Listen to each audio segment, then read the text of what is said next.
Welcome back, Lauren. And this is Dr. Nandini Sankredi, and we have part two with Lauren, who is our dietitian, and she told us a couple of interesting facts the last time. So today we're going to continue that session with Lauren.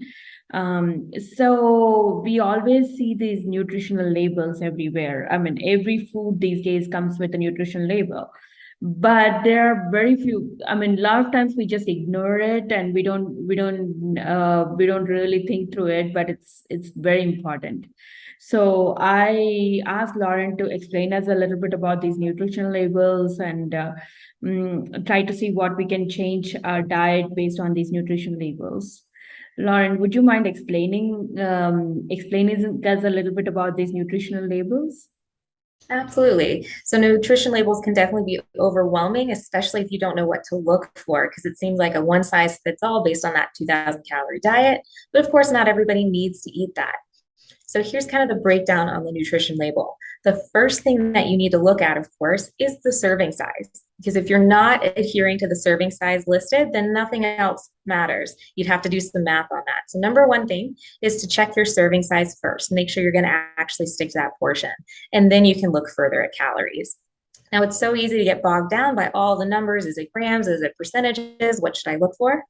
And there's a great rule of thumb. You want to use those percent daily values and let those be your guide.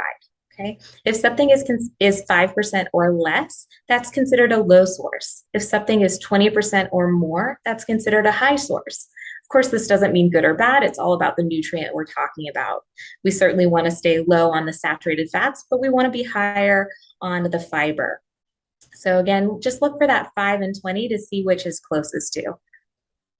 Yeah, that's the simplest way, Lauren. You gave us like a most important part and the easiest way to condense this. And Lauren, do you have any recommendations? A lot of times, like I mean, people don't. My patients with high blood pressure, they don't add extra salt to their diet, but like when they get something from the grocery store, they forget to look at those labels. So, do you have any recommendations for the patients with high blood pressure? What they need to look at and how they need to balance their diet based on these. Absolutely. The first thing to understand is that there's a difference between salt and sodium. When you are following a low sodium diet, again, look for the word sodium. That's what you're looking for on the nutrition label. So, overall, in your day, you want that to be 1,500 milligrams or less. Of course, that can be a bit to add up throughout the course of your day. So, an easy rule of thumb is something's 140 milligrams or less per serving, that's considered a low source. It's really important, though, to look at those food labels because it might be great if you're not salting during the cooking method or having it on the table. But that doesn't mean it's missing from your diet. About 80% of the sodium in our day comes from those processed packaged goods. So be sure to pay close attention. You want that percentage daily value to be closer to that 5% or less, and look for foods that are 140 milligrams of sodium or less per serving.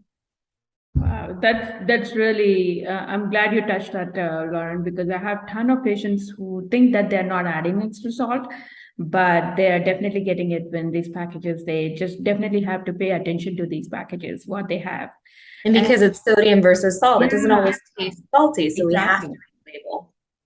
And what do you think about replacing them with the potassium-based salt, or is that going to be of any value? Or Yeah, I definitely think it's great because just because it's salt free doesn't mean it has to be flavorless.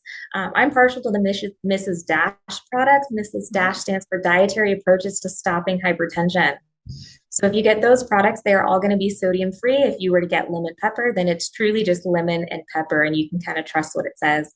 And her products have definitely expanded to dozens of different dry rubs and seasonings, as well as marinades and sauces as well. right, yeah, Tony sells a no salt version these days, and even Mhm. Morton's came up with a potassium-based salt, so those are all really good. Yeah, even And Lowry's has one. yeah, yeah. And for these diabetic patients, like what advice would you give for patients who have diabetes and what they need to actually pay attention to when they are looking at these nutrition labels? Sure. So again, it always starts with a serving size, but then with diabetes patients, you want to then look at the carbohydrates. And carbohydrates is going to be an overarching term. So underneath that, you're going to see fiber, you're going to see sugar, and you're going to see added sugars. So first look at the serving size, see how many total carbs are provided in there. So every 15 grams of carbs in total, it's going to be roughly 1 serving of carbohydrate. And so you want to stay around that 3 to 4 servings per meal. You then, of course, want to focus on that fiber. You want most of that carbohydrate coming from your fiber source. And then, of course, you look at the sugar. So it'll say total sugar, and sugar will be naturally occurring in things like dairy and fruit products. But you want to make sure there's 0 added sugar. So as close to 0 in the added sugars, again, that 5% or less, that's what we're really looking for to make sure that when you do have carbohydrates, not only are you not over consuming them at all, but you're getting the quality sources as well. Right. I mean, I have diabetic patients who avoid all the fruits and all the vegetables thinking that it's carbs. But to be honest, that's definitely a myth. It's more of like, I mean, these are the processed ones which you really have to pay attention to. Right. My Right. rule of thumb when picking like a processed carbohydrate type food is checking that nutrition label and making sure it has at least 3, if not more, grams of fiber per serving. All right, that's good. That's a good rule of thumb. And for people who want to lose weight, like what advice would you give based on these nutrition labels? What do they have to pay attention to? Overall, it's going to be the serving size, but even better, it would be to shop the perimeter of your store. Eat more of your whole foods, foods that are less likely to have that nutrition label on them, right? So that's the best thing we can do because sometimes those lower calorie foods are just fillers. They're not necessarily nutrient dense. So we want to focus on very nutrient dense, very filling quality food sources. But overall, if you are going to pick something with a package, monitor for the sodium, the added sugars, and pay close attention to those portion sizes. Right. I mean, a lot of people they pay attention to the sugars in the nutrition label, but like salt is equally important because salt with the salt you can retain water, and even that can make you like really look bloated and Absolutely. yeah. And the other thing with the comfort foods, what I realized is like you cannot stop at one donut, but if you eat a box of strawberries or if you eat like 3/4 box of strawberries, you're gonna say no at one point. And you're Absolutely. also getting your fiber into your body. You're also getting your antioxidants into your body, and you're also getting like all the good nutrients into your body, and they are less calorie dense. So it's all about picking and choosing what you want to eat.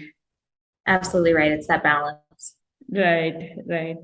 Any other advice you want to give, Lauren, about like people who are having chronic diseases or who want to prevent from getting these chronic diseases? Sure. So again, it's all about moderation. Nothing's ever off limits forever. So trying to balance it within our balanced plate, getting more of those fruits and veggies. We're going for the 5 a day here, about 5 servings per day. Still moderate in protein. And when you pick grains, choosing ones that are low sodium, low in added sugars, and more of your whole grain options. So another trick when reading your food label is always look for that word whole on that ingredients list. That'll let you know you've picked a whole grain option, and that's a better choice as far as choosing carbohydrates. And does have more fiber, more nutrients to help battle those chronic diseases. Right. Thank you so much, Lauren. Thank you so much for the valuable information. And Lauren has given us like valuable tips and tricks in a short video. So please do follow it. Follow those things. Like when you're going shopping next time, just don't pick it up and blindly pick it up. Pick up a processed food and say that hey, I'm doing the low sodium one, unless like you see the low sodium on the label. So if you like this video, please share it and please feel free to comment on that. And for more information, please subscribe to my channel, Style Your Health MD, and don't forget to follow me on Facebook and Instagram on Style Your Health MD.